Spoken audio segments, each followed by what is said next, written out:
Hola a todos, bienvenidos a Filosofía de Película, yo soy Oscar. ¿Qué es la moralina? Concepto acuñado por el filósofo Friedrich Nietzsche, que suele ser terriblemente malinterpretado, incluso en libros escritos por profesionales de la filosofía. Se suele decir que es un ataque al cristianismo, un rechazo de la moral en sí misma, de cualquier moral, o una crítica a la moral victoriana de su tiempo, o sea, algo que tiene únicamente un interés histórico en la historia de la filosofía. Yo creo que esto es un completo error.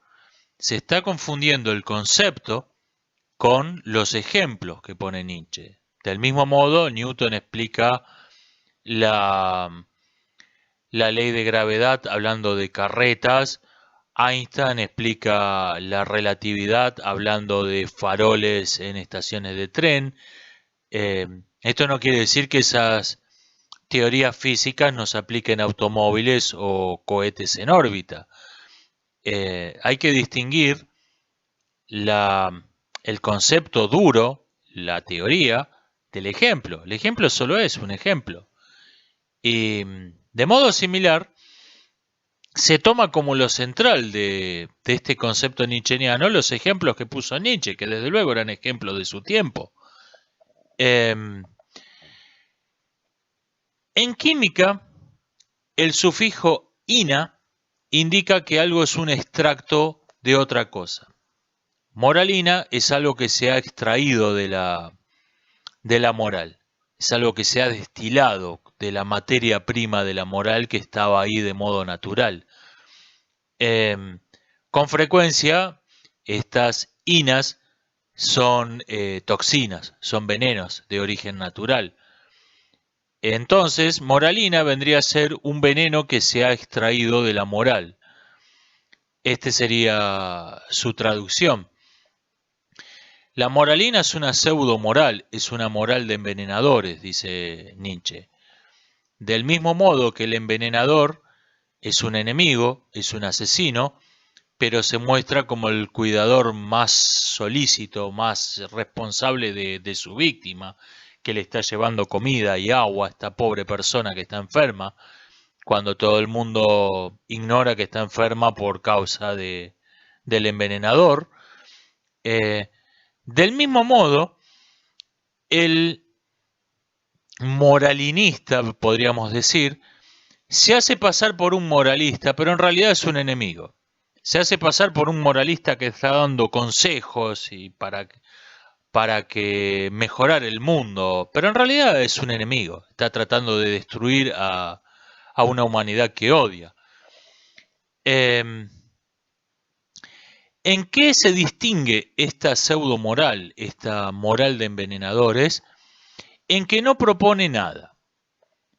La piedra de toque, otra metáfora química, que nos permite distinguir la verdadera moral de la moralina, es la pregunta: ¿qué hago?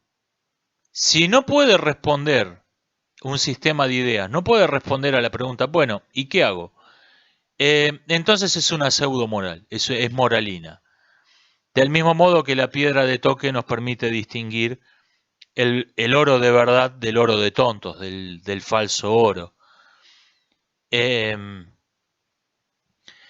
Alguien nos dice, por ejemplo, el exceso de deleites debilitan el espíritu. Muy bien, ¿qué hago? Bueno, no llevo una dieta de bombones, dese un gusto cada tanto, pero modérese.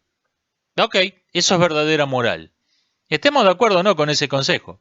Eso es verdadera moral. Está respondiendo a la pregunta ¿qué hago? La moralina, en cambio, no puede responder a esa pregunta. Es un discurso que arroja sermones que tiene en común con la moral el establecer valores, el decir esto está bien, esto está mal, pero no propone nada. No puede responder a la pregunta ¿qué hago? Rasgos típicos de estos discursos son fijar un ideal inalcanzable, un Dios, decía Nietzsche, eh, que no sirve como modelo a imitar. Quien me habla de un Dios todopoderoso que lo sabe todo, ok, ¿y qué hago? Yo no puedo hacer eso. No está fijando ese ideal como para que sea el modelo. Usted tiene que tratar de ser esto. Porque nadie puede, porque es inalcanzable. Lo está fijando ese ideal para mostrar, mire, compárese con esto y mire qué poca cosa que es usted.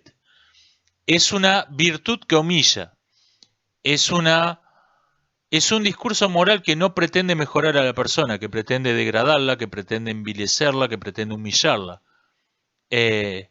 Distinto es el modelo del héroe que está ahí como modelo a ser imitado. Quien les habla a los niños, le cuenta la historia del sargento Cabral, está invitándolos a demostrar su propia valentía, a hacer sus propios actos heroicos. Eso es verdadera moral. Quien me habla de un Dios omnisciente, ok, ¿y yo qué hago con esto? Otro rasgo común es fijar alguna clase de pecado original, de alguna culpa por el solo hecho de existir o por el solo hecho de existir de algún modo, de algún sexo específico, de algún color de piel específico, o de haber nacido en alguna parte del mundo, hablar alguna lengua. Bueno, hablar alguna lengua se podría corregir, esa es simplemente una moral estúpida, no es moralina. Pero alguien me dice, bueno, usted pertenece a un sexo que tiene ciertas sustancias químicas en el organismo que lo vuelven peligrosamente agresivo. Ok, ¿y qué hago? Puede ser, incluso quizá tenga razón, ¿qué hago? No es un discurso que busque cambiar nada. No es un discurso que busque mejorar a la persona. Este creo que es el concepto. Y tenemos que quedarnos con el concepto, entender que así como hay una distinción entre verdadera ciencia y pseudociencia, conceptos posteriores a Nietzsche, hay una moral y una pseudomoral. Y conviene comprender sus rasgos característicos. La pseudomoral, la moralina, el oro de tontos de la moral, no propone nada, fija ideales inalcanzables y predica alguna clase de pecado original, religioso o laico. Esto es irrelevante. Conviene entender el concepto y no los ejemplos, porque el siglo XXI es la edad de oro de la moralina. Y si pensamos, bueno, esto es una crítica a la moral victoriana, cosa del siglo XIX, nos estamos perdiendo de un concepto valioso, que algo que existe, pero si no tenemos la palabra para llamarlo, por ahí se nos pasa. No sabemos reconocer lo que es porque no tenemos el concepto adecuado, la palabra justa para definirlo. Y la palabra justa es esa, moralina.